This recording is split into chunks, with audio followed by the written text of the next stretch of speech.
रात के 10 बज रहे हैं। आप आज तक पर दस्तक देख रहे हैं। नमस्कार, मैं रोहित सरदाना आपका स्वागत करता हूं। खबर तो सब दिखाते हैं, लेकिन जनता के मुद्दे पर जब आज तक दस्तक देता है तो सरकारों को सुनना पड़ता है। आज की दस्तक में सबसे पहले बात करेंगे आज तक की दस्तक से कैसे एक घंटे में बेरोजगारों को भरोसा देने के लिए सरकार के दो मंत्री दौड़ पड़े। आज की दूसरी दस्तक देंगे देशद्रोह और असहमति में फर्क, क्या पुलिस की समझ में नहीं आता है। और आज की तीसरी दस्तक होगी पश्चिम बंगाल में किसानों का मूड बताने वाली। क्या ममता बनर्जी के मुकाबले मोदी सरकार की योजना पर पश्चिम बंगाल के किसानों का भरोसा ज्यादा बढ़ रहा है। तो शुरू करते हैं आज की पहली दस्तक के साथ, जिसने कान में तेल डालकर बैठी एक सरकार को जगा दिया।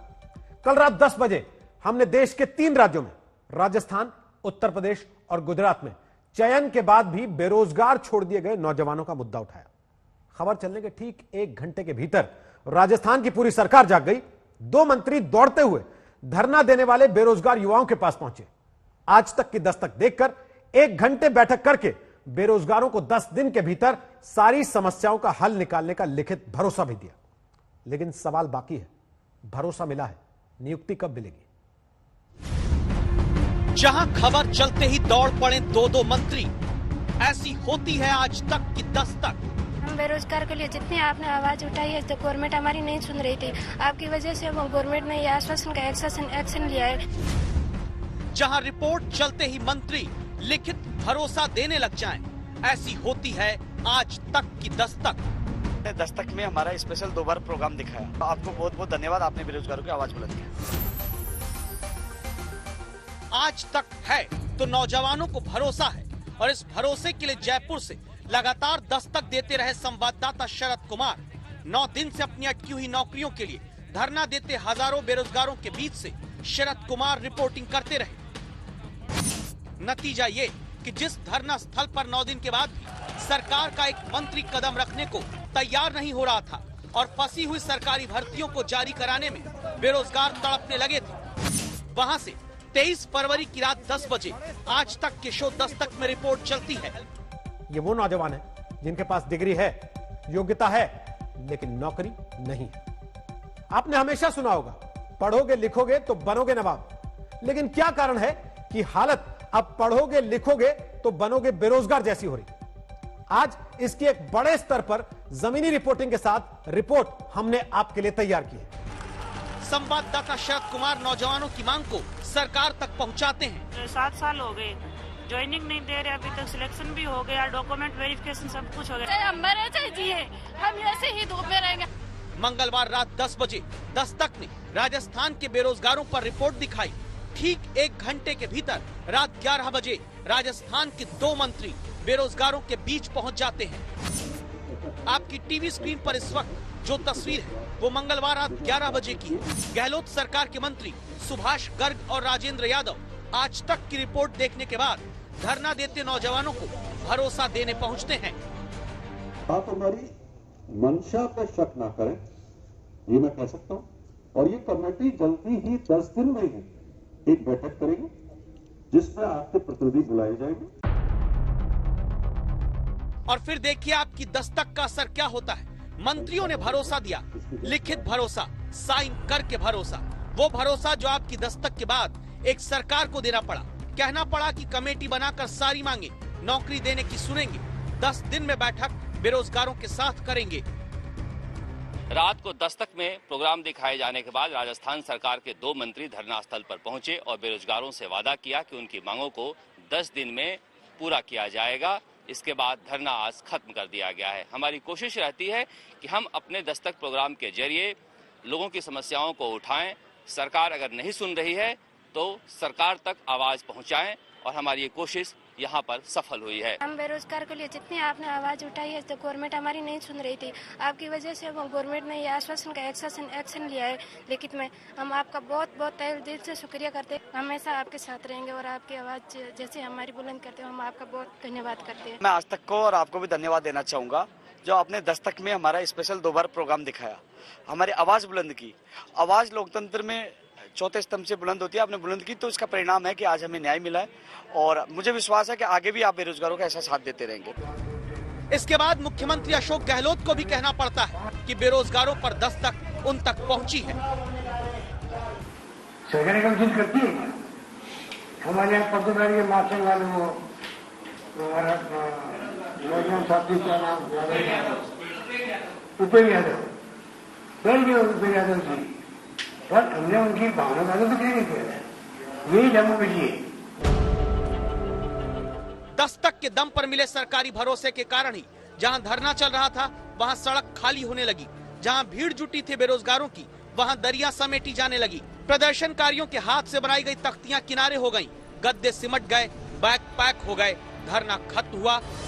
लेकिन बेरोजगार युवाओं के हक के रोजगार के लिए दस्तक जारी रहेगी। ऐसे में जरूरी है दस्तक दी जाए बेरोजगारी पैदा करने वाली। शरद कुमार, जयपुर, आज तक। कल हमने 3 राज्यों के बेरोजगारों की समस्याओं पर दस्तक दी थी। 2 और राज्यों का अपडेट भी आपको बता देते हैं। उत्तर प्रदेश में यूपी अधीनस्थ सेवा चयन आयोग में लटकी भर्तियों को लेकर परेशान युवाओं के मुद्दे पर यूपी SSSC के प्रमुख भरोसा दे रहे हैं कि अप्रैल तक सारी अटकी हुई भर्तियों का रिजल्ट से लेकर बाकी पूरी प्रक्रिया खत्म कर ली जाएगी। गुजरात में चयन होने के बावजूद अलग अलग विभागों में लटकी हुई नियुक्तियों के मुद्दे को दस्तक में उठाने के बाद डिप्टी सीएम नितिन पटेल ने भरोसा दिया है कि जल्दी हर विभाग से क्लियरेंस मिलने के बाद सभी नौजवानों को नियुक्ति पत्र जारी किए जाएंगे। लेकिन हमारी दस्तक थमेगी नहीं, क्योंकि हम खबर को बीच में नहीं छोड़ते। हम अंजाम तक खबरों का पीछा करेंगे। जल्दी इन राज्यों में युवाओं को दिया भरोसा अधिकारियों और मंत्रियों ने पूरा नहीं किया तो आपके बीच से हम दोबारा रिपोर्ट करेंगे और दोबारा इस मुद्दे को उठाएंगे।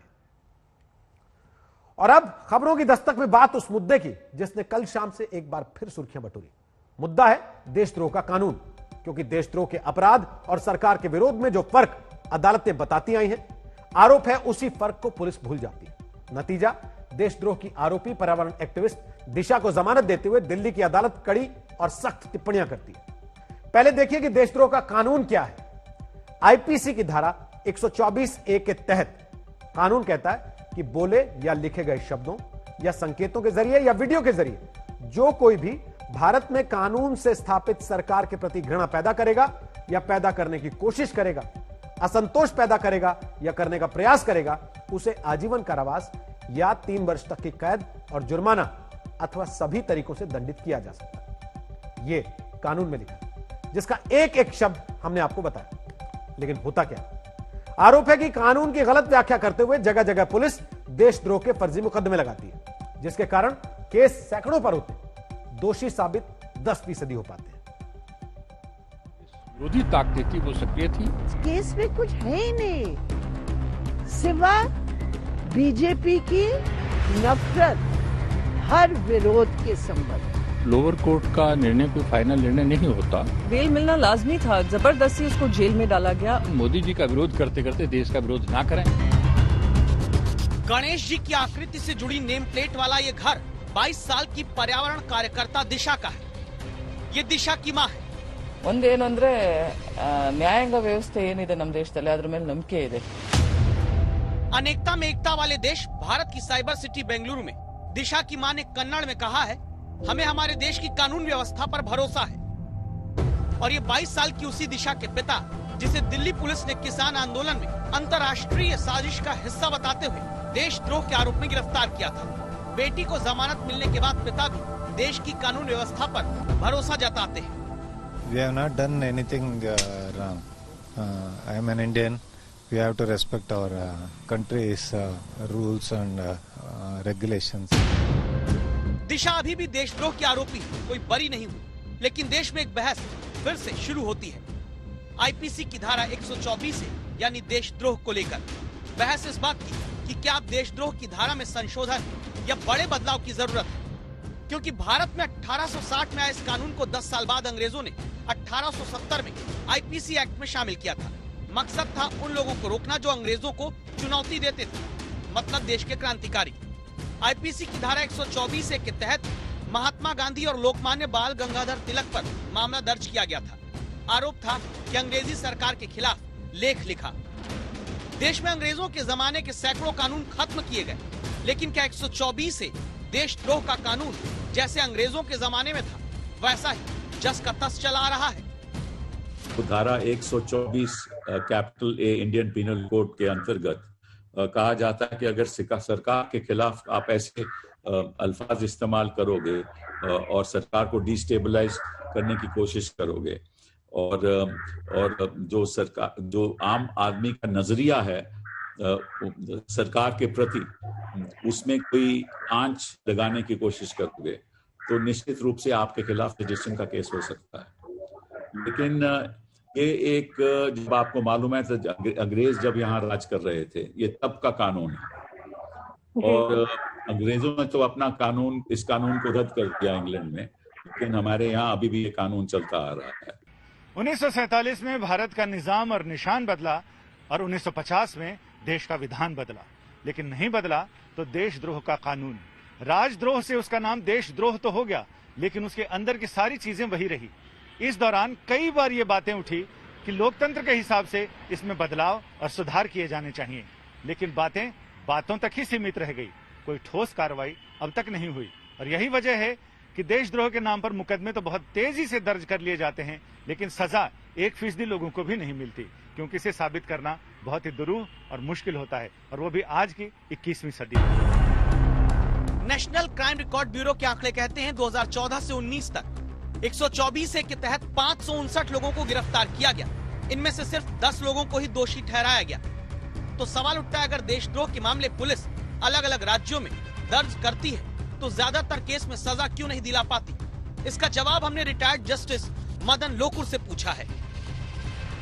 अंधाधुंध केसेस फाइल करेंगे तो कन्विक्शन तो बहुत कम होगी ही होगी। अब किसी ने कुछ कह दिया और पुलिस ने कह दिया कि ये देशद्रोही है, अब किस एंगल से आप देखेंगे कि ये देशद्रोही है? इस जवाब की रोशनी में दिशा केस में जमानत देते हुए दिल्ली की पटियाला हाउस कोर्ट की टिप्पणियां ध्यान देनी चाहिए, जो कहती हैं कि किसी लोकतांत्रिक देश में नागरिक सिर्फ इसलिए जेल नहीं भेजे जा सकते क्योंकि वो सरकार की किसी नीति से असहमत है, और देशद्रोह का मामला सिर्फ सरकार के टूटे गुरूर पर मलहम लगाने के लिए नहीं थोपा जा सकता। ये केस इतना झूठा बनाया हुआ केस है, इसको वापस ही लेना चाहिए। लोअर कोर्ट का निर्णय कोई फाइनल निर्णय नहीं होता। हो सकता है ये एजेंसियां इस ऑर्डर के खिलाफ अगली कोर्ट में अपील में जाएं। ये बात 100% सच है कि दिशा को अभी सिर्फ जमानत ही मिली है, कोई क्लीन चिट नहीं। लेकिन जवाब इस बात का भी खोजना जरूरी है कि देशद्रोह का कानून सियासत का टूल तो नहीं बनता जा रहा, और अगर हाँ तो जरूरी है वो कानून बदला जाए जिससे लोकतंत्र ही कटघरे में खड़ा हो जाए। अनीशा माथुर के साथ संजय शर्मा, दिल्ली आज तक।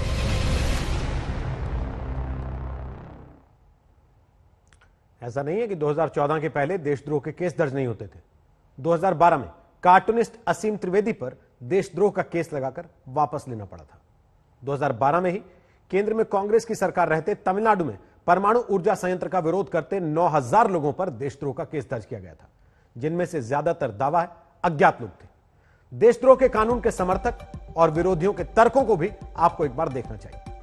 धारा 124 का समर्थन करने वाले कहते हैं कि विभाजनकारी शक्तियों और अलगाववादी ताकतों से निपटने का यह कारगर उपाय है। विरोध करने वालों का तर्क है सरकार पर सवाल उठाना देश पर सवाल उठाना नहीं होता। इसके समर्थक दलील देते हैं कि अभिव्यक्ति की स्वतंत्रता का मतलब असहमति फैलाने का लाइसेंस नहीं होता। विरोध करने वालों की दलील है कि असहमति के नाम पर जेल में डाल देना भी संविधान का अपमान है।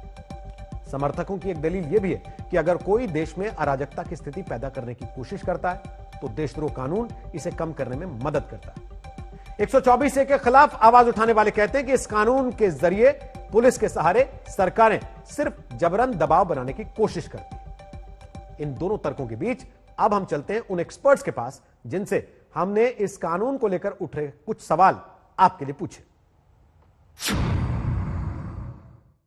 जो सुप्रीम कोर्ट ऑफ इंडिया है उन्होंने ये तय किया है कि सेडिशन तभी आप किसी के खिलाफ सेडिशन की कार्रवाई कर सकते हो अगर जो भी व्यक्ति कोई ऐसी ऐसी कंस्पिरेसी करता है, कोई ऐसे वाक्य इस्तेमाल करता है या कोई इशारों के साथ ऐसा काम करता है जिसकी वजह से हिंसा का वातावरण पैदा हो और हिंसा को उत्साह देने वाली अगर जो बातें हैं वो केवल सेडिशन के अंतर्गत आएंगी। लेकिन अगर किसी आप प्रोटेस्टर के खिलाफ सेडिशन चार्ज करोगे या किसी टूल किट की वजह से किसी ने टूल किट में कोई अपना सपोर्ट किया, किसानों का सपोर्ट किया, उसके खिलाफ सेडिशन की आप कार्रवाई करोगे तो वो सुप्रीम कोर्ट के जो जजमेंट्स है उनके अंतर्गत नहीं है। तो इसीलिए जो कन्विक्शन रेट है वो बहुत कम थी है और इसीलिए लोगों को रिहा भी किया जाता है। पर सुप्रीम कोर्ट ने कहा है कि अगर आप डिसअफेक्शन स्प्रेड कर रहे हैं, लोगों को कह रहे हैं कि ये जो गवर्नमेंट है बिल्कुल बेकार है, इसे निकाल दीजिए, ये ऐसा कहने में कोई प्रॉब्लम नहीं है, पर अगर इसके साथ वायलेंस हो तब प्रॉब्लम है। तो देशद्रोह के साथ वायलेंस भी होना चाहिए, ये सुप्रीम कोर्ट ने कहा था 1960-65 में। तो ये लॉ है पिछले 60 साल से। सरकार और देश में अंतर है, तो इसलिए उस वक्त जो थी, अब उन्होंने कहा कि इसको बैलेंस करना पड़ेगा। जो डेफिनेशन है सेडिशन की, इसको बैलेंस करना पड़ेगा ताकि जो अधिकार आर्टिकल 19 में हर एक नागरिक को दिया गया है, हर एक बाशिंदे को दिया गया है, वो अधिकार जो है वो फ्रस्ट्रेट नहीं हो सकता। सुप्रीम लॉ जो है वो कॉन्स्टिट्यूशन है। तो इसलिए उन्होंने कहा कि देशद्रोह सिर्फ उन्हीं मामलों में इल्जाम लगाया जा सकता है जहां पे इंसाइटमेंट टू वायलेंस हो और वायलेंस फॉलो करे उसको, जो स्पीच, अदरवाइज सिर्फ स्पीच देने से ये जुर्म जो है कि इसका इल्जाम नहीं लगाया जा सकता। लोग ये कहें खालिस्तान जिंदाबाद, वो अपने आप में देशद्रोह नहीं बनता है। अगर उनके पास कोई हथियार नहीं है, किसी लोगों के पास जिनको वो कह रहे हैं वो हथियार नहीं है, तो ये सेडिशन नहीं बन सकता। See, it is the police which creates the FIR, not the government. It's the police which writes an FIR. And let me tell you, in simple cases which are punishable with say up to 5 years, if the police is trigger happy, it will put in a section or 2 sections which will take you to 10 years. And the moment that happens, the entire jurisprudence changes and the judge feels, oh, it's a very, very serious offense. It may not be. And therefore, bail is deprived. तो ये experts भले ही कुछ राजनीतिक पार्टियों से भी जुड़े हों, लेकिन देश के कानून और संविधान के जानकार हैं। और इनसे राय लेने के बाद हमने कुछ और अध्ययन किया। सुप्रीम कोर्ट पहले देशद्रोह के मामलों को लेकर क्या कुछ कह चुका है। 1962 में केदारनाथ सिंह पर एक भाषण के मामले में बिहार सरकार ने देशद्रोह का केस दर्ज किया था। तब आज से 59 साल पहले सुप्रीम कोर्ट ने कहा था कि भाषणों पर तभी देशद्रोह का मामला है जब उसकी वजह से कोई हिंसा, असंतोष या सामाजिक असंतुष्टिकरण बढ़े। केवल 1 या 2 बार नारे लगाने को सरकार के खिलाफ घृणा या असंतोष फैलाने के रूप में नहीं देखा जा सकता। ब्रिटेन में विवाद के बाद 2009 में और न्यूजीलैंड में 2007 में देशद्रोह के कानून को खत्म किया जा चुका। ऑस्ट्रेलिया में 1985 के बाद से ही इस कानून के दायरे को सीमित किया गया। भारत में भी कानून का गलत इस्तेमाल ना हो और ना ही अभिव्यक्ति की आजादी की आड़ लेकर कोई सिर्फ सत्ता विरोधी मानसिकता के कारण देश के खिलाफ जाए, इसको लेकर लगातार बहस चल रही है। और राजनीति की चक्की में आम आदमी कैसे पीसा जाता है, इसकी अगली दस्तक पश्चिम बंगाल से है। आज प्रधानमंत्री किसान सम्मान निधि योजना को 2 साल पूरे हो गए। यह वो योजना है जिसमें किसानों को 3 किस्त में 1 साल के भीतर 2-2 हजार रुपए करके कुल 6 हजार रुपए दिए जाते हैं। पश्चिम बंगाल में अब चुनाव है। केंद्र की योजना की इस रकम से बंगाल के किसानों का डेटा तक टीएमसी सरकार ने नहीं दिया। फिर कैसे किसानों पर ममता जागी?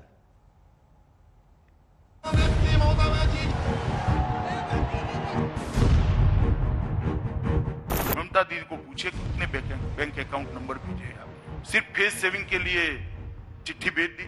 तो बहुत अजब की बात है। बैंक किसका? गवर्नमेंट ऑफ इंडिया ना government of West Bengal? Bank मेरे को दे देने बोलो। तो 1 सेकंड में मैं कर देती हूँ। संवेदनहीनता बंगाल का हर किसान देख रहा है, महसूस कर रहा है। प्रधानमंत्री किसान सम्मान निधि योजना से जब 2 साल के भीतर 10 करोड़ से ज्यादा देश के किसानों को साल में 6,000 रुपए पाने का लाभ मिला, तब पश्चिम बंगाल के किसानों के हाथ से ये मौका छिनता रहा, क्योंकि केंद्र की स्कीम पर बंगाल की सियासत भारी पड़ती रही। माँ माटी मानुष कहने वाली संवेदनहीनता बंगाल का हर किसान देख रहा है, महसूस कर रहा है। किसान के नाम पर कौन अपनी राजनीतिक रोटियां सेक रहा है। मैं बंगाल के किसानों को वादा करता हूं कि देश के और किसानों को जो लाभ मिला है, आपको जिस लाभ से वंचित रखा गया है, वो पुराने पैसे भी भारत सरकार बंगाल के किसानों को दे देगी। अब आखिरकार पश्चिम बंगाल की ममता बनर्जी सरकार को किसानों का मूड चुनावी सीजन में समझना पड़ा। बीजेपी लगातार वादा करती आ रही थी कि सत्ता में आते ही पश्चिम बंगाल के 69 लाख किसानों को एरियर के साथ पूरे 18,000 रुपए दिए जाएंगे। और तब ममता सरकार के किसानों का साफ संदेश आ गया, जब पश्चिम बंगाल के करीब 38 लाख किसानों ने खुद ही पीएम किसान पोर्टल से खुद को जोड़ दिया। पिछले 2 हफ्ते में रोज बंगाल के 1 लाख किसान खुद को पीएम किसान पोर्टल से सम्मान निधि पाने के लिए जोड़ते गए। जब जनता सीधे दस्तक देती है तो सरकार भी फौरन हरकत में आती है। 24 घंटे पहले आज तक ने जनता तक जल्दी वैक्सीन पहुंचाने की मुहिम शुरू की थी। सरकार से मांग की थी कि प्राइवेट अस्पतालों में भी लोगों को वैक्सीन लगाई जाए। आज तक पर रिपोर्ट दिखाने के 15 घंटे के भीतर ही सरकार ने बड़ा फैसला लिया है। अब 60 साल से ज्यादा उम्र वालों को 1 मार्च से वैक्सीन दी जाएगी। 10,000 सरकारी केंद्रों में वैक्सीनेशन होगा और 20,000 से ज्यादा प्राइवेट अस्पतालों और नर्सिंग होम में आपको कीमत चुकाकर टीका लगवाने की सुविधा होगी। 23 फरवरी 2021 आज तक ने एक मुहिम शुरू की। सरकार एक काम कीजिए, वैक्सीन अब बांट दीजिए। जनता के साथ खड़ा रहने वाला न्यूज चैनल आज तक आज जनता को जल्द से जल्द वैक्सीन दिलाने की मुहिम शुरू कर रहा है। सरकार अब एक काम कीजिए, वैक्सीन अब बांट दीजिए। हमारे वैक्सीन निर्माता क्या ये सारे सरकारी हैं क्या? आज मानवता के काम अगर भारत आ रहा है तो हमारे इस प्राइवेट सेक्टर का भी बहुत बड़ा रोल है, प्राइवेट एंटरप्राइज का रोल है। आज तक ने प्रधानमंत्री की इसी मंशा के आधार पर सवाल पूछा कि अगर देश की तरक्की के लिए पब्लिक प्राइवेट भागीदारी जरूरी है तो फिर टीकाकरण कार्यक्रम सरकार प्राइवेट सेक्टर पर भरोसा क्यों नहीं कर रही? सवाल सीधा है, अगर प्राइवेट सेक्टर की कंपनियां वैक्सीन बना सकती हैं, देश उन पर गर्व कर सकता है, उनके जरिए वैक्सीन डिप्लोमेसी कर सकता है, तो फिर टीकाकरण अभियान में सरकारी तंत्र का बोलबाला क्यों है? क्यों सरकार प्राइवेट अस्पतालों को वैक्सीन देने से हिचक रही है, जबकि इससे टीकाकरण की रफ्तार कई गुना बढ़ सकती है? कोरोना को रोकने के लिए और वैक्सीनेशन को और फास्ट करने के लिए और तेज करने के लिए जितना ज्यादा हम लोग प्राइवेट हॉस्पिटल प्राइवेट सेक्टर को इन्वॉल्व करेंगे, क्योंकि प्राइवेट हॉस्पिटल का इंफ्रास्ट्रक्चर बहुत अच्छा होता है, वहाँ पे आईसीयू सेटअप है, बेड से डॉक्टर से सब चीजें अवेलेबल है। और स्पीड अप करने के लिए हमारे पास वैक्सीन की कमी नहीं है। स्पीड अप करने के लिए जल्दी से जल्दी लगाने के लिए प्राइवेट हॉस्पिटल प्राइवेट सेक्टर को इन्वॉल्व करना ही चाहिए। आज तक की मुहिम रंग लाई। ये रिपोर्ट दिखाए जाने के 15 घंटों के अंदर निजी अस्पतालों में वैक्सीन लगाने को मंजूरी मिल गई। यानी अब 60 साल के ऊपर के लोग और 45 साल से ज्यादा के लोग जिन्हें कोई बीमारी है, वो अपनी सहूलियत के हिसाब से वैक्सीनेशन के लिए सरकारी या फिर प्राइवेट अस्पताल में से किसी एक को चुन सकते हैं। 10,000 सरकारी केंद्रों पर और लगभग 20,000 से भी ज्यादा प्राइवेट केंद्रों पर हॉस्पिटल्स में ये टीकाकरण होगा। और उसमें सबसे बड़ा फैसला ये है कि जो 10,000 सरकारी केंद्रों पर जाकर टीका लगवाएंगे, कोई भी हो, उसको मुफ्त टीका लगेगा। सरकारी हॉस्पिटल में मुफ्त लगेगा सरकारी केंद्रों पर, और प्राइवेट में जो लेंगे उनको अर्थात उसका शुल्क देना पड़ेगा। और वो शुल्क कितना होगा, कितनी फीस होगी, तो स्वास्थ्य विभाग 2-3 दिन में उसके बारे में घोषणा करेगा। देश के बड़े उद्योगपति अजीम प्रेमजी ने दावा किया है कि प्राइवेट सेक्टर की मदद से 60 दिनों में 50 करोड़ लोगों को कोरोना का टीका लगाया जा सकता है। जानकारों को भी लगता है कि सरकार का ताजा फैसला कोरोना के खिलाफ जंग को निर्णायक दौर में ले जाएगा। दिल्ली से मिलिंद शर्मा के साथ आज तक ब्यूरो। जब तक सबको वैक्सीन नहीं लगती, मास्क ही बचाव है। सरकार लगातार इसे लेकर लोगों को जागरूक कर रही है। मास्क नहीं पहनने वालों से जुर्माना वसूला जा रहा है, लेकिन नेताओं के साथ ऐसा नहीं होता। किसकी हिम्मत है कि उन पर जुर्माना करे? लोकतंत्र में हो रहे इसी दोहरे बर्ताव के खिलाफ आज हम दस्तक दे रहे हैं। शुरुआत बिहार से करते हैं।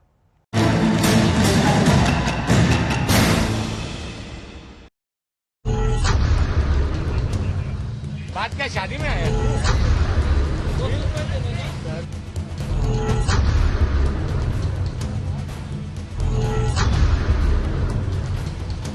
रिपोर्ट की शुरुआत एक अहम आंकड़े से, जो सवाल पूछती है, क्या नेता, मंत्री, विधायक जनता से बड़े हैं?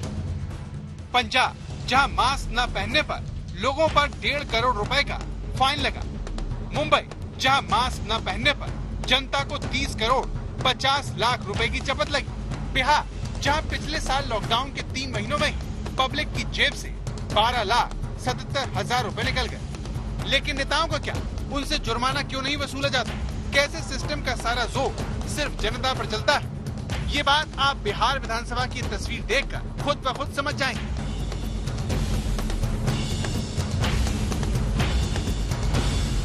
सोशल डिस्टेंसिंग देश को बर्बाद कर दिया। फिजिकल डिस्टेंसिंग का प्रचार करिए। सोशल डिस्टेंसिंग जो आप लोग कह रहे हैं, इसी में तो ये हो रहा है कि लोग नहीं मान रहा है कि भाई आखिर समाज से कैसे भाग जाएगा।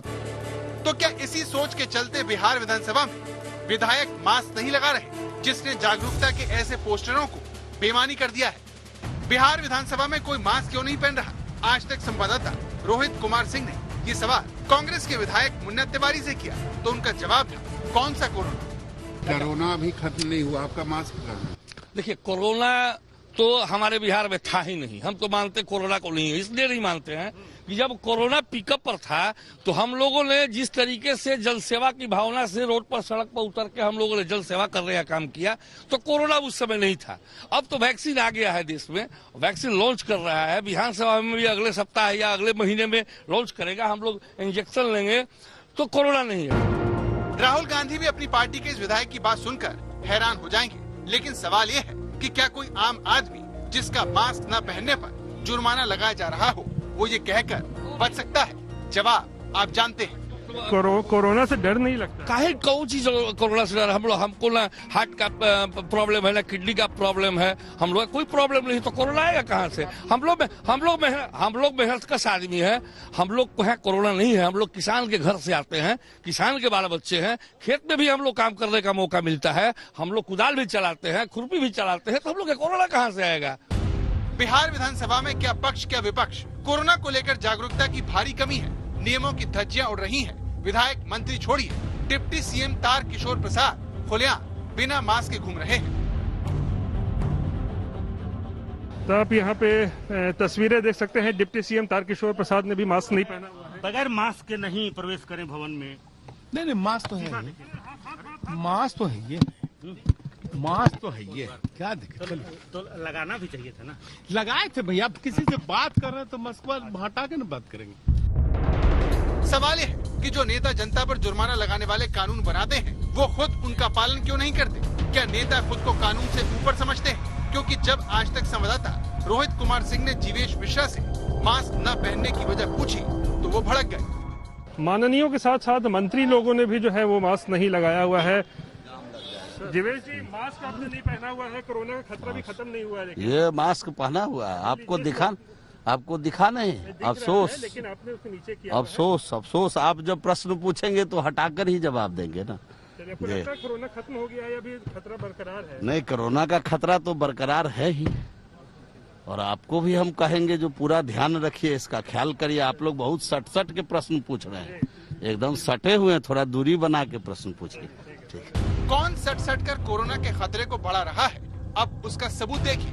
मंत्री ने गुस्से में तो कह दिया कि वो मास्क लगाते हैं, लेकिन सच क्या है? ये देखिए मंत्री जी, आप भी देख लीजिए, क्या आपने मास्क लगा रखा है?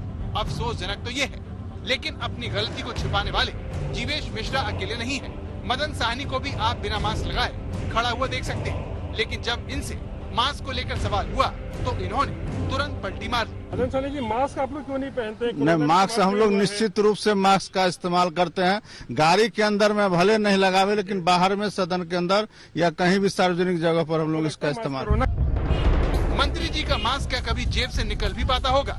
इस सवाल से भी बड़ा सवाल ये है कि क्या कोई अफसर इन पर जुर्माना लगाने की हिम्मत कर पाएगा? क्योंकि बिहार के बजट सत्र में हिस्सा लेने आए इन जनप्रतिनिधियों ने साबित कर दिया है कि नियमों की धज्जियां उड़ाने में कोई भी किसी से पीछे नहीं है। इस वक्त विपक्ष जो है वो विधानसभा में हंगामा कर रहा है बाहर निकलने के साथ। और आप देख सकते हैं विपक्ष के कई नेताओं ने जो है वो मास्क नहीं पहना हुआ है। क्या सरकार, क्या विपक्ष मास्क पहनने को लेकर सभी तरफ आप देख लीजिए, वहां लापरवाही आपको साफ तौर पर नजर आ रही है। आम आदमी का वोट किसी नेता को विधायक, सांसद, मंत्री और मुख्यमंत्री बनाता है, लेकिन सवाल ये है कि जो पब्लिक सरकार बनाती है वही सिर्फ क्यों जुर्माना चुकाती है? रोहित कुमार सिंह, पटना, आज तक। देश में लॉकडाउन की वजह से दावा है कि करोड़ों नौकरियां चली गई, कईयों के कारोबार चौपट हो गए। ऐसे में सरकार की जेब में फाइन के रूप में जो पैसा गया वो जनता की बचत का है। लेकिन नेता क्या कर रहे हैं, ये आपने बिहार विधानसभा परिसर में देखा। अब मध्य प्रदेश का हाल देखिए।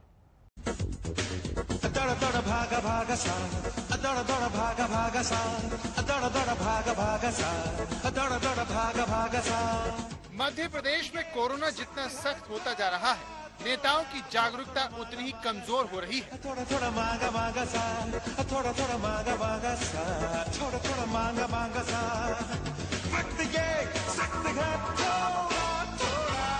भोपाल और इंदौर में इन दो जगह पे भी विशेष सतर्कता और कोरोना गाइडलाइन के पालन, जैसे मास्क जैसे अन्य चीजों के पालन के लिए हमने स्पष्ट निर्देश किए हैं। तस्वीरें मध्य प्रदेश की राजधानी भोपाल की है, जहां विधानसभा परिसर में दिख रहे माननीय विधायक और मंत्री कोरोना को लेकर लापरवाही की सारी सीमाओं को तोड़ रहे हैं। जब आज तक का कैमरा ऑन हुआ तो ये सवाल और भी तीखा हो गया कि मास्क न लगाने पर नेताओं पर जुर्माना क्यों नहीं होता। मध्य प्रदेश विधानसभा में क्या स्थिति है? जो लोग यहाँ पहुंच रहे हैं, खासतौर से मंत्री हों, विधायक हों, क्या उन्होंने कोरोना गाइडलाइंस का पूरी तरीके से पालन किया है? क्या उन्होंने मास्क पहना है? ये तस्वीर जब हम मध्य प्रदेश विधानसभा में देखते हैं तो ज्यादातर विधायक यहाँ पर कैमरा देखकर अपना मास्क निकाल रहे हैं। जब वो गाड़ी से उतरते हैं, देखते हैं कि कैमरे उनकी तरफ हैं, तब उनके मास्क निकलते हैं। सवाल ये उठता है कि जिस कोरोना की वजह से भोपाल और इंदौर में सख्त निगरानी के निर्देश दिए हैं, मास्क लगाने के निर्देश दिए गए हैं, उसका पालन करवाने की बात कही गई है खुद मुख्यमंत्री की तरफ से। आखिरकार उसी भोपाल में मध्य प्रदेश विधानसभा के परिसर में कई ऐसे जिम्मेदार नेता, विधायक जो है वो बिना मास्क के घूम रहे हैं। मध्य प्रदेश के 12 जिले महाराष्ट्र की सीमा से सटे हैं। मुख्यमंत्री ने इन सभी जिलों में खास सतर्कता बरतने के निर्देश दिए हैं, लेकिन सारे नियम, कायदे, कानून सिर्फ जनता के लिए हैं। बंधु, मैंने मास्क नहीं पहना पर मेरे पास गमछा है। यदि कोई 2 गज की दूरी से ज्यादा पास आके बात करेगा, मैं अपना मुंह बांध के उससे बात करूँ। आपको नहीं लगता कि मास्क अगर होगा तो ज्यादा बेहतर होगा? भाई, मुझे मास्क से ज्यादा सफोकेशन होता है। आज तक के सवाल से भड़कने वाली ये मध्य प्रदेश की पर्यटन मंत्री हैं, जिनके पास एक ऐसा गमछा है जो भीड़ में चलने के दौरान भी मुंह तक नहीं पहुंच पाता। लेकिन इनके गमछे की कहानी की तरह कोरोना को लेकर इनकी सोच भी किसी की समझ से परे है। मैं वैदिक जीवन पद्धति अपनाती हूँ। सूर्योदय सूर्यास्त के वक्त अग्निहोत्र करती हूँ। सस्वर दुर्गा सप्तशती और हनुमान चालीसा का पाठ करती हूँ। शंख का नाद करती हूँ। ये सारी चीजें वातावरण को सकारात्मक बनाती हैं और रोग प्रतिरोधक क्षमता को भी बढ़ाती। सकारात्मकता से रोग प्रतिरोधक क्षमता बढ़ सकती है, लेकिन इससे आपको कोरोना नहीं होगा, इसका कोई भी वैज्ञानिक आधार मौजूद नहीं है। लेकिन जो मंत्री ऐसी हास्यास्पद बातें करते हैं, मास्क न लगाकर गलत संदेश देते हैं, मौका मिलने पर कोरोना के बढ़ते केस के लिए जनता को ही कोसने लगते हैं। ये नागरिकों की लापरवाही है कि जैसे ही छूट मिली, चाट पकौड़ी खाना, अकारण बाजार में घूमना और इस प्रकार से जो लापरवाही नागरिक करते हैं वो सब कष्ट के भागी फिर से हो रहे हैं। उषा ठाकुर जी, आपकी ऐसी बातें सुनकर जनता को कितना कष्ट हो रहा होगा, क्योंकि मास्क लगाकर बाजार में जाने में कोई बुराई नहीं है, दिक्कत तो मास्क से दूरी बनाने में है। सरकार की गलती का ठीकरा जनता के सिर फोड़ने में, क्योंकि अगर मध्य प्रदेश में कोरोना फैलने की वजह जनता का चाट पकौड़ी खाना है, तो फिर मध्य प्रदेश विधानसभा परिसर के बारे में आपकी क्या राय है, जहां मास्क को नेताओं ने अपनी तौहीन समझ लिया है। मुझे अभी कोरोना हुआ है, इसलिए भी थोड़ा मैं फ्री हूँ इस बात से। मुझसे किसी को नहीं होगा, हो सकता है दूसरे से भी, अभी मुझे 3 महीने तो नहीं होगा। मध्य प्रदेश में कोरोना के मामले एक बार फिर से तेजी से बढ़ रहे हैं। हालात ये हैं कि मुख्यमंत्री शिवराज सिंह चौहान को कोरोना समीक्षा बैठक लेनी पड़ी। इस बैठक में निर्देश दिए गए हैं कि महाराष्ट्र की सीमा से लगते हुए जो जिले हैं और इसके अलावा 12 अन्य जिले, यहाँ के कलेक्टर्स आनंद फानंद में तत्काल एक क्राइसिस मैनेजमेंट ग्रुप की जो बैठक है वो बुलाए और दिशा निर्देश जारी करें उनके जिलों में कोरोना की जो स्थितियां बनी हुई है उसे देखते हुए। गृह मंत्रालय ने ये निर्देश जारी कर दिए हैं। मध्य प्रदेश में कोरोना मुख्यमंत्री शिवराज सिंह चौहान से लेकर उनकी कैबिनेट के कई मंत्रियों और विधायकों को अपनी चपेट में ले चुका है। फिर भी एमपी के माननीय सबक सीखने को तैयार नहीं है। रवीश पाल सिंह, भोपाल, आज तक। तो दस्तक में आज के लिए इतना ही।